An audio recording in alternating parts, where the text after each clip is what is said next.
What's going on, everybody? Welcome back to another episode of the Single Player Let's Play series. So today we're going to tackle most, if not all, of the achievement hunting series for the Twilight Forest that we have set out. So right now I'm putting everything away in preparation for said achievement hunting because I'm going to continue to follow my rule of keeping everything put away. I'm going to keep it stored in this little thing, the Ander Ocular, though, just to keep it safe. That way if I need it for some reason, I have it, but for the most part I plan not to use it. So throughout this episode, I'm going to go through with voiceover and kind of caption in things that are important or relative for some of the bosses that I fight or whatever. So let's go ahead and hop on in.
Alright, so I have finally made it through this labyrinth and have made it to the Minoshroom, or I think it's the Minoshroom layer. Let's see what's in this chest real quick. Okay, it doesn't look like anything useful. Just rating what I can to see if there's anything that's particularly helpful either now, right before this boss, or in the future. I think I'm going to try to cheese this. I know you used to be able to just hit him through this fence. We're going to see how that goes, though. Um, oh, okay, so he does not take any of your nonsense, then. He will straight up break that. That is a nice new change. That is, I think that's one of the things that they're kind of doing as an anti-cheese movement. I'm gonna eat my apple real quick to just keep from getting completely devoured, because this is not going as well as I had hoped, because I really wanted to cheese that. Okay, so that, okay, wasn't that bad. Let's see, what all did I get?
Alright, so using the stew that we got from the minnow shroom, we're able to get in here to this fire swamp. And so we're looking at the Hydra here. This one's actually usually a pretty tough boss. I'm curious to see if it's gotten any easier.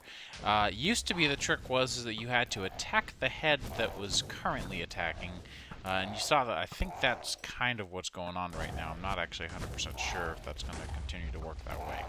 The downside is once the Hydra heads start to die, more continue to sort of take its place. So for every one that dies, another two come out. So it's sort of an infinite chain. Now, oddly enough, I don't know if you noticed just then, I am still able to do damage to these guys. Okay, that didn't work, but like earlier I was able to get some damage on one that was still not attacking. So it seems to be kind of finicky. I'm not sure how perfect it is or if there's just some general confusion.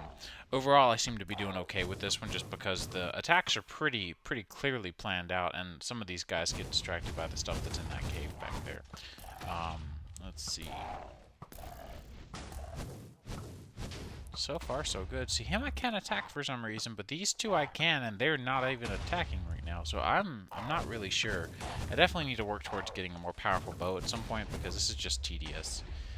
The upside is these guys will help get me some of the fiery ingots for some of the fiery weapons and tools and armor. So that'll be a nice thing if I can get these guys killed. Come on, I'm almost there. I mean, I'm about, I don't know, almost a third of the way left to take this guy down, but we're getting there. Mostly just slamming them with arrows. That seems to be working out pretty well. Definitely wouldn't have minded some multi-shot or something on this bow just to make sure I could get even more shots down on him. But, well, almost there, down to like the last quarter. Seems to be going well. Sooner or later, one of these heads should die, I would hope. I mean, come on. There we go. So one's down, and you should see... Hopefully here in a second, there we go. There's one more, and then there should be another one. There's the other one. So, like I said, towards the end of its health overall, more tend to spawn. But fortunately, it's not, like, recursive that way. It's just, like, just the one extra head, and that's it. So, oh, okay. That was pretty easy. Not that bad. Alright, let's see what we got from this guy. Come on. Long enough death animation? Alright, so it looks like we have some Hydra Chops, I think is what I just saw. Some fiery blood as well, which is going to use for those ingots. Another one of the shaders, which we don't care about. Yeah, whatever. But that gets us another achievement down, and as soon as I can get my frickin' hunger bar down, I'm going to eat some of this Hydra Chop to... Wow, and you can see that's impressive stuff. But I'm going to eat some of this Hydra Chop to get some of that achievement stuff handled as well.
Alright, into a Yeti cave. So you can see there's a lot of these little Yetis, and I've made a little bit of the fiery stuff just to give me a little bit of extra armor. You can see my armor bar is now beyond one bar, or one whole bar. It's now overlapped a little bit, which is good. So here's the Alpha Yeti. The Alpha Yeti's a pretty straightforward dude. He's just going to knock you around a little bit, throw some ice, and if he hits you with the ice, then you'll get frozen in place. But for the most part, we can just handle this guy with some range, and we should be perfectly safe. So hopefully this shouldn't be too bad to get him knocked out and out of here. For the most part, these other guys, these other Yetis, seem to be aggro on him, which is kind of funny. Sort of like the whole Ender Dragon with the Enderman aggro. It's just funny to see all these little ones mad at the Alpha. So this is one of the precursor. You have to fight. You'll end up having to fight a few of these if you want the full set, which I do, of both the Alpha and the Yeti armor. But the oh, and that's how these guys attack. Oof, no. So the these are the precursor to the Ice Queen's temple. That one's not going to be too challenging. I think they haven't really fully fleshed it out yet. I think the Twilight Forest devs are still kind of working on getting it completely like filled with meaningful content, because it seems to be a pretty empty one when I was playing around in a test world and in the past on my own little mod packs that I've played with on the side. I could be totally wrong about that, but if it turns out to be just the sort of same thing that it's been this whole time, then I'm probably not going to clip in a voiceover for it, just because it's not... There's just not really a whole lot to it, to be honest. It's not a very difficult boss fight. It's a lot like the Twilight Lich, and so in that manner, you can say it's not that different. You can see what happens though. I just got hit by that ice block, and it's got this like freezing particle that slows you down and causes you constant damage, probably hypothermia. So yeah. So this guy doesn't really seem to have a lot left to him. It's taken me a while to take this guy down. Admittedly, I should probably have done a better job of taking him down. But, oh, I can still attack him while he's got me grabbed. Huh. Alright, so hopefully fire damage will take care of him. And maybe? No, okay, that works though. So that gives me the alpha fur that I can use to make the yet another armor set, which is pretty important. So I guess on to the rest.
Alright, so we are coming up on... There we go. This is what we're getting into here. This is going to be a little interesting. I hope the rest of this building generates it down to the floor, because otherwise I don't have a good way to get up there. There we go. Cool. I figured it would. It's just... sometimes these are kind of wonky. Oh, it even drops down a little bit. I don't remember that being a thing. So, this is essentially... this is the thing. So I'm going to actually steal some of these because these are great. These reappearing blocks are actually really fun to build with and really fun to mess with. So I'm going to steal them while we're here because it's actually a very useful resource. And then we can hop down. I'll steal a few of them. I'm not going to grab a lot though, just because I don't want to spend the whole freaking episode grabbing those. So vanishing blocks do not come back, and then reappearing blocks, as the name implies, come back. Don't know quite where I need to go. Not that way. And not that way. So I'm assuming in here, and then up some. So I particularly like these, actually. These buildings are particularly fun to me, just because there's I don't know, there's some aspect to it that I actually quite enjoy. The whole rummaging through this very large building with actually good puzzles. They're very quality, very difficult, but not like stupidly difficult. So let's see, if I want to go there. Oh, I jinked that up already. So these blocks will go the direction that you are facing.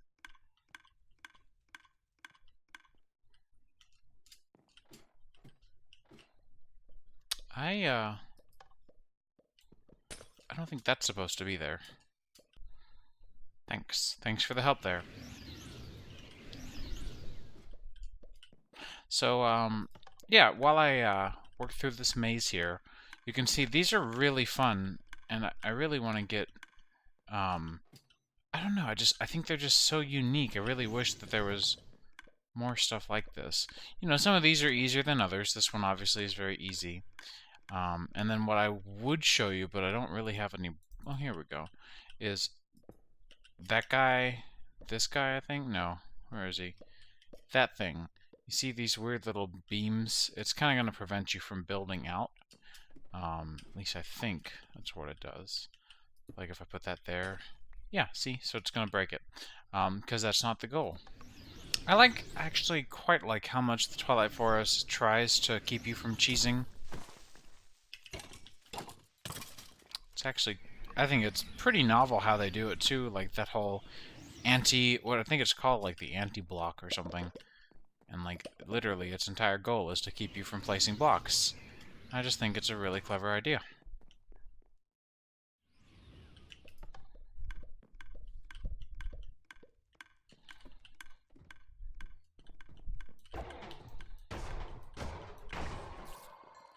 Cool. Finally, we have a carbonite reactor. That is nice.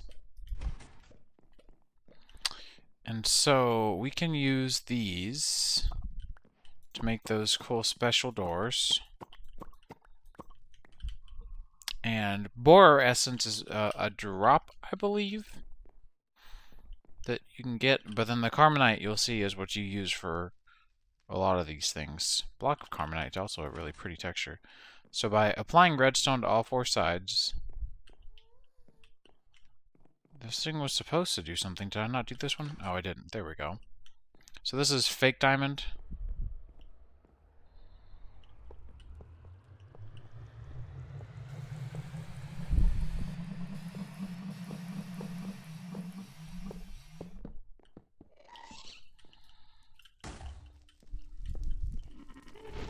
Oh. So this is the thing.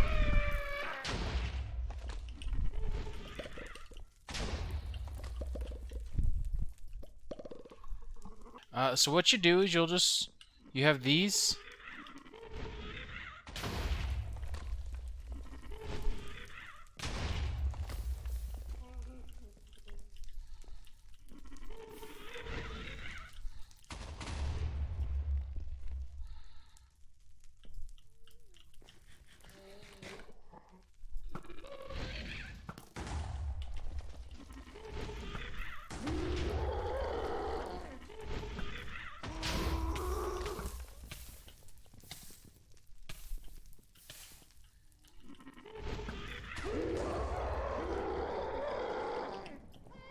So now we have this special phase that we want to keep an eye out for. So you can start to pick away little bits of damage, but if you wait, maybe we need to go to a different one. There's this one over here.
So there we go, I guess. So yeah, that took a second. I forgot. You have to go through and kill the ghast to get dropped off the little your ghast, or the, oh, what are they called? Gastlings. So you'll kill them as they get dropped off over here, and they'll get dropped off like this, exactly this. The gaslings here will get dropped off, and as I kill them, they charge up this thing. And then once it's fully charged, I can step on the pressure plate and drag the year gas down. But I already did that, and I thought I was recording, but I wasn't. But that's okay, because you saw the final blow. I made sure of that. So yeah, that was pretty much that process, just over and over again. Not very interesting, to be real. And so with that, we've finished the greater part of the Twilight Forest. You can see there's still a couple little things.